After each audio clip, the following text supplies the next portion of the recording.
What's up, mga ka-recap? Part 6 ito ng ating series, Episode 11. Kung hindi mo pa napapanood ang mga naunang parts, panoorin mo muna ang mga ito dito, at sigurado akong magugustuhan mo ito. Tara na't magsimula. Kinabukasan, nagpunta si Taiki sa CR at nakita niya doon si Chanotsu. Binati nila ang isa't isa ng good morning, pero nailang si Taiki dahil silang dalawa na naman ang magkasama sa iisang silid. Pinag-isipan niyang umalis agad, pero naisip niya na masyado itong magiging obvious. Biglang nagsalita si Chanotsu, at napaka-cute niya dito. Hindi maintindihan ni Taiki ang sinasabi niya dahil nagsasalita siya habang nagsisipilyo. Kaya't nagmumag na si Chanotsu para makapagsalita ng maayos. Pagkatapos nito, biglang sinabi ni Chanotsu, "May practice ka ba ngayon, Taiki?" "Naka-school uniform ka eh." Sumagot si Taiki, "Oo, meron. Pero mamayang hapon pupunta ako sa library para gawin ang holiday homework namin." Sumagot naman si Chanotsu habang nakangiti, "Ha, ganun ba? Galingan mo ha, Taiki. Susundan ko ang yapak mo." Sa eskwelahan, napapaisip si Taiki na parang normal lang lahat sa kanila ni Chanotsu. Mas magiging ayos siguro kung makakalimutan na niya ang nangyari noong gabing yun. At higit sa lahat, wala namang nagbago sa kanilang dalawa dahil sa pangyayaring yun. Nagkita-kita na silang magkakaklase para gawin ang kanilang homework sa library. Pero si Hina, as always, tamang tulog lang at tamang kopya ng mga sagot ng kaklase niya. Pinagsabihan siya ng mga kaklase niya dahil silang lahat ay nakafocus, habang si Hina naman ay lutang na lutang. Nagdahilan naman si Hina at sinabing, "Nakafocus ako. Kinokolekta ko lang ang mga impormasyon sa utak ko habang natutulog." "Alol, so natutulog ka nga?" sagot ni Taiki. Sumagot naman si Hina, "Oo na, natutulog na. Pero wala naman akong naiintindihan sa mga math na to. Basta alam ko, mga number lang ito." Kaya tinuruan siya ng katabi niyang kaklase, pero wala pa rin siyang nuggets kahit isa. Sa kabilang banda naman, narinig ni Taiki ang usapan ng dalawa sa tabi niya. Sinasabi nila, mukhang dumidiskarte na si Ito kay Hina. Matagal na niyang sinasabi na sobrang crush niya si Hina, at higit sa lahat, hindi siya makakasilay kay Hina dahil vacation na. Kaya ngayon na ang chance niya kay Hina para mahingi man lang ang number nito. Nakakatawa ang reaksyon ni Taiki dahil sobrang shock na shock siya. Sinabi niya kay Kasahara, "Narinig mo ba ang sinasabi nila?" Pero ang sagot lang ni Kasahara, "Mag-focus ka sa homework." Dito lang na-realize ni Taiki na maraming nai-inlove kay Hina. Pagkatapos nito, bumili si Taiki ng inumin, pero nakita niya si Hina na halos wala ng lakas para mabuhay dahil lusaw na ang kanyang utak. Umupo si Taiki sa tabi niya at sinabing, "Dapat mong itulog yan, Hina." Sumagot naman si Hina, "Paano ako matutulog, umupo ka dyan." Sagot ni Taiki, "Wala ka namang magagawa, dito lang pwede pumunta habang umiinom eh."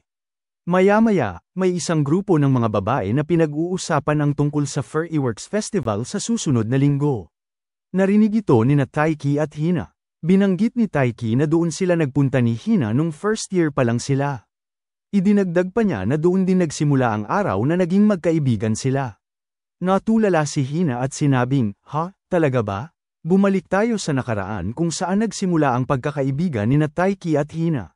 Nung first year sila, sinigaw ng kanilang kaklase na may Furryworks Festival sa isang linggo. Tinanong si Hina ng kaklase niya kung sasama siya. Halata naman na excited na siya dahil gusto niyang kumain ng candy apples. Pero sinabi ng kaklase niya, "Hindi ba may practice ka pa? Paano ka makakasama niyan?" Sagot naman ni Hina, "Ako bahala dyan. 6:00 naman ang tapos noon, at higit sa lahat, yun lang ang oras na pwede akong kumain ng candy apples." Sa sobrang excited, nagtaas agad si Hina ng kamay at sinabing sasama siya, pero tinamaan niya sa mukha si Taiki. Nag-sorry si Hina, at sa puntong ito, hindi pa nila kilala ang isa't isa at hindi pa sila nagpapansinan. Kaya't sinabi ni Taiki, "Ayos lang yun, huwag kang mag-alala, Chono-san, sabay alis." Napatawa ang kasama ni Hina at sinabing, "Girl, ano ba ang ginagawa mo?" "Ha ha ha," sumagot naman si Hina, "Hindi ko alam. Sobrang excited lang ako." Sa araw ng Furryworks Festival, inapura ni Hina ang practice para makapunta agad. Pero nag-extra work pa ang kanilang coach. Pagkatapos nito, agad gumayak si Hina at nagtatakbo papunta sa festival habang sinasabi, bad timing talaga si coach. Dito pa isinabay ang extra work. Saktong pagdating ni Hina sa festival, nagsimula na agad ang fireworks. Pero wala siyang kasama para panuorin ito dahil hindi pa niya nakikita ang mga kaklase niya. Agad niyang hinanap ang booth nila, pero nalaman niyang sold out na ang candy apples na sobrang excited pa naman siyang bilhin. Dahil dito, nalungkot si Hina. Late na siyang dumating, hindi na niya inabutan ang mga kaklase niya sa booth, at ubos na rin ang paborito niyang candy apples. Sinabi ni Hina sa sarili, kailangan kong tiisin ito kung gusto kong maabot ang gymnastics goals ko. Ito ang sakripisyo. Maiiyak na sana si Hina, pero nagulat siya nang inabutan siya ni Taiki ng candy apples. Natulala si Hina, at hindi niya alam ang gagawin. Kaya't nagsalita si Taiki at sinabing, bumili ako para sa ating lahat, pero napansin ko na may isang naiwan. Kaya hinanap kita. Nag-thank you si Hina at sinabing, paano mo nalaman na gusto ko ng candy apples? Sumagot si Taiki na may pabirong tono, nakita kaya kita na naglalaway sa room habang iniisip ang candy apples. First time ko nakakita ng ganong klaseng babae. Hiyang-hiya si Hina at sinabing, hoy, tumigil ka nga. Nakakahiya naman, oy. At iyon ang simula ng lahat sa pagitan ni Taiki at Hina. Dito nagsimula ang kanilang pagkakaibigan. Bumalik na tayo sa hinaharap. Sinabi pa ni Taiki, simula nung araw na yon, naging sobrang bayulente mo sa akin. Pero sa totoo lang, nag-enjoy ako noon. Aalis na sana si Taiki para bumalik sa library, pero napahinto siya nang sabihin ni Hina, tara ulit, Taiki. Punta tayo ulit. Tayong dalawa sa festival at panoorin ang fireworks. Natulala ng matagal si Taiki habang nakatitig kay Hina, pero sa huli, pumayag din siya. Nagulat si Hina at napasabing, talaga ba? Oo, sagot ni Taiki. Pero maya-maya, naistorbo sila ng isa sa kanilang kaklase at sinabing may tumatawag sa cellphone ni Taiki. Inaya na si Hina ng kaibigan niyang babae, at habang naglalakad, inaya siya nitong pumunta sa fireworks festival. Pero agad tumanggi si Hina at sinabing, hindi ako pwede, Pinangako ko sa isang tao na pupunta kaming dalawa. Sagot naman ng kaibigan niya, ay, date ba yan, Hina? Agad tumanggi si Hina, pero sinabi pa ng kaibigan niya, pag ang lalaki at babae nagpunta sa isang fireworks festival nang silang dalawa lang, tawag doon, date. Ngumiti lang si Hina. Kinagabihan, sa bahay nila Taiki. Todo focus siya sa kanyang homework, pero narinig niya ang usapan ng nanay niya at ni Chanotsu tungkol sa fireworks festival. Sinabi ng nanay niya na pagsusuotin niya si Chanotsu ng yukata dress. Bigla siyang nabaliw dahil na-imagine niya si Chanotsu na may suot na magandang yukata. Kaya't napasabi na lang si Taiki, shit. Tinanong siya ng nanay niya kung pupunta siya sa fireworks festival. Sinabi niya, oo, kasama ang mga kaibigan ko. Dito napaisip si Taiki kung sino pa ang kasama nila bukod sa kanila ni Hina. Pero hindi niya alam na ang gusto ni Hina ay silang dalawa lang. Kinabukasan, nag-practice ng matindi sina Taiki at Haruo. Pagkatapos ng practice, inimbitahan ni Haruo si Taiki na sumama sa kanya sa senior university practice. Sinabi pa niya na ibang level na yon. Pumayag pa rin si Taiki at sinabing sasama siya. Maya-maya, sa kanilang locker, napansin ni Hina si Taiki na pangiti-ngiti sa salamin. Kaya agad niya itong ginulat at tinanong, bakit? Sumagot si Taiki, Hina. Huwag mo naman akong binibigla ng ganun. Sagot naman ni Hina, wala Hindi ko mapigilan dahil nakita kita parang baliw na pangiti-ngiti mag-isa.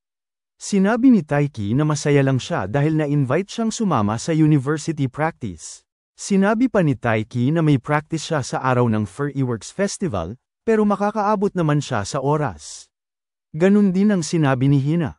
Nag-usap pa ang dalawa, at sinabi ni Taiki na sobrang excited siya, lalo na sa yakisoba booth. Sagot naman ni Hina, wow, mas trip mo pa ang kumain kaysa manood ng fireworks. Pero nagulat si Hina nang biglang tanungin siya ni Taiki, sino pa ang kasama natin? Nagkatulalaan silang dalawa, at walang nasabi si Hina. Hindi niya alam kung paano magre-react, kaya sinabi na lang niya, oops, nakalimutan ko mag-invite ng iba. Ikaw na bahala mag-invite kay Kasahara, Taiki, ha? Sabay biglang alis si Hina, na nag-iwan kay Taiki nang napapaisip kung bakit siya lang ang inimbitahan ni Hina. Sa kabilang banda, nagpunta si Hina sa isang sulok, malungkot, habang humihinga ng mabigat. Kitang-kita ang lungkot sa kanyang mukha, at sinabing, nakakainis. Hindi ko na ipaliwanag sa kanya ng maayos. Sa gym, inimbitahan ni Taiki si Kasahara, at pumayag naman ito. Pero sinabi ni Kasahara na may university practice si Taiki sa araw ng festival. Sumagot si Taiki, ako na ang bahala. Tinanong naman ni Kasahara, sino pa ang kasama natin? Sumagot si Taiki, si Hina. Kasama natin. Sinabi niyang ako na ang bahala mag-invite sa iyo kasi nakalimutan niya mag-invite ng iba bukod sa akin. Agad nagbago ang ekspresyon ng mukha ni Kasahara, na may halong dismayado. Alam niya na ang gusto lang ni Hina ay makasama si Taiki. Naiintindihan niya ang intensyon ni Hina na sila lang dalawa ang magkasama. Pero ang ating tanggang bida ay walang clue. Sinabi ni Kasahara, ang pag-invite ni Hina sa iyo ay isang malaking hakbang para sa kanya. Pero napaisip siya, bakit hindi pa diretsahang sinabi ni Hina na gusto niya silang dalawa lang? Alam naman niya na tanga si Taiki. Sa kabilang banda naman, sinusubukan ni Hina na imbitahan ang kaibigan niya. Pero sinabi nito na hindi na siya pwede dahil may kasama na siyang mga kamag-anak. Tinanong siya ng kaibigan niya, hindi ba sinabi mo na may kasama kang isang lalaki? At pumayag naman siya, hindi ba? Kaya bakit nag-iiba ka ng plano at nagsasama ka pa ng iba? Sumagot si Hina, akala kasi niya may kasama pa kaming iba. Sagot ng kaibigan niya, edi ayain mo siya ulit at ipaliwanag mo ng maayos na ang gusto mo ay kayo lang dalawa. Pero sinabi ni Hina, wala na akong lakas ng loob para ayain pa ulit. Naubos na lahat nung unang aya ko sa kanya. Pero hindi kami nagkaintindihan. Dagdag pa niya, at saka, paano kung ma-reject ako? Di mahihirapan ako nito. Nagulat si Hina nang biglang sabihin ng kaibigan niya, na tila alam na kung sino ang tinutukoy niya. Kaya ka nahihirapan, Hina, dahil sinusubukan mo at pinipilit mo na mag-best friend kayo kahit alam mo sa sarili mong gusto mo siya. Agad na natarante si Hina at gumawa ng kung ano-anong palusot, kahit obvious naman na ang lahat. Sa kabilang banda, sa basketball team, nagkayayaan ang magkakaibigan na pumunta sa Furryworks Festival.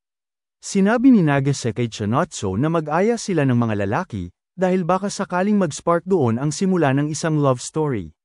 Pero sumagot si Chinotso, hindi ba mas maganda kung puro babae? Mahirap kaya maghanap ng pwesto kung marami tayo. Sa huli, pumayag din si Nagase. Kinabukasan, tinawag ni Hina si Taiki, at lumapit ito sa kanya. Tinanong siya ni Hina, andito ka ba para kumuha ng gamit? Sumagot si Taiki ng, oo. Mag-ingat ka sa injury mo, Hina, lalo na't malapit na ang inter-high mo. Ngumiti si Hina at sinabing, syempre naman, lalo na't may Furryworks Festival na paparating.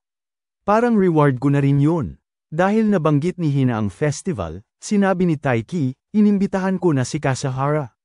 Ikaw, sino na ang inimbitahan mo? Walang nasabi si Hina, kaya idinahilan niya na, busy lahat ng inaya ko sa social life nila.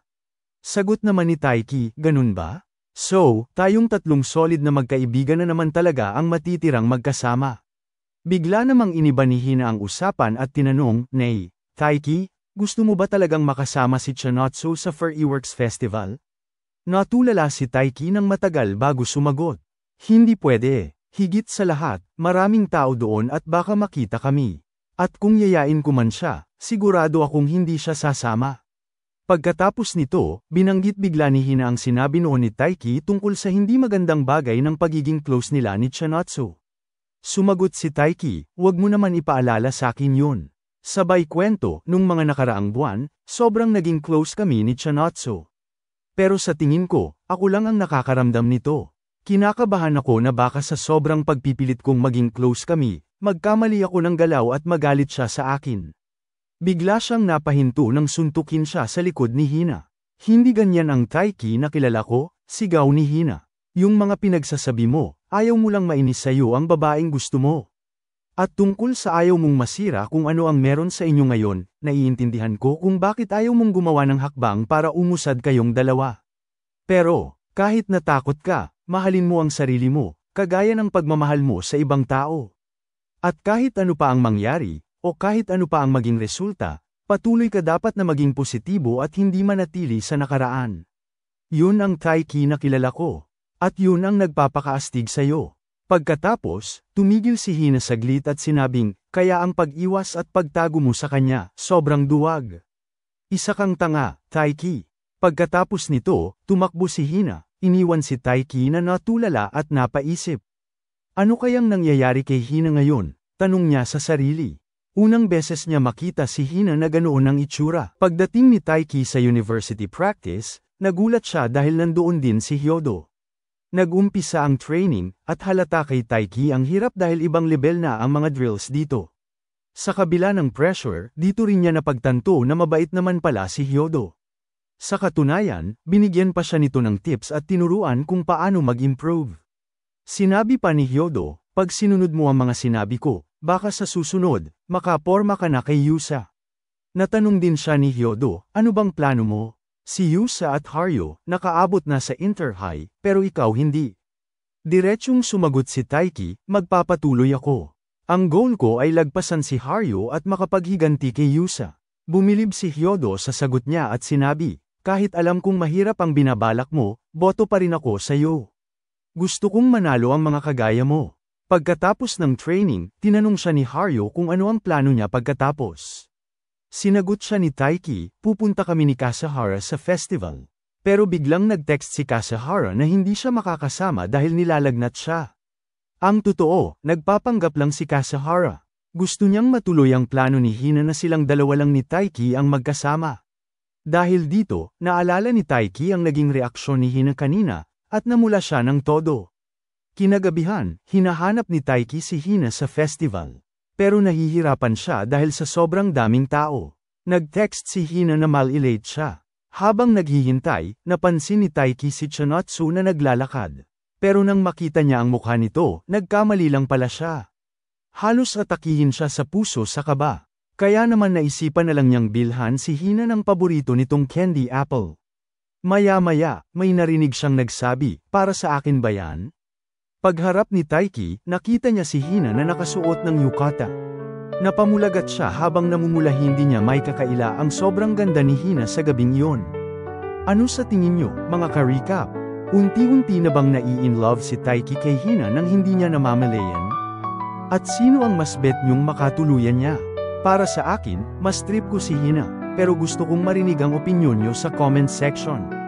Dito na nagtatapos ang part 6 na Nograms ating series. Huwag kalimutang mag-like, share, at subscribe para sa mga high-quality recaps tulad nito. Pag umabot ulit ito ng 1K likes, gagawan ko agad ng next part. Kita-kits sa susunod, mga ka-recap.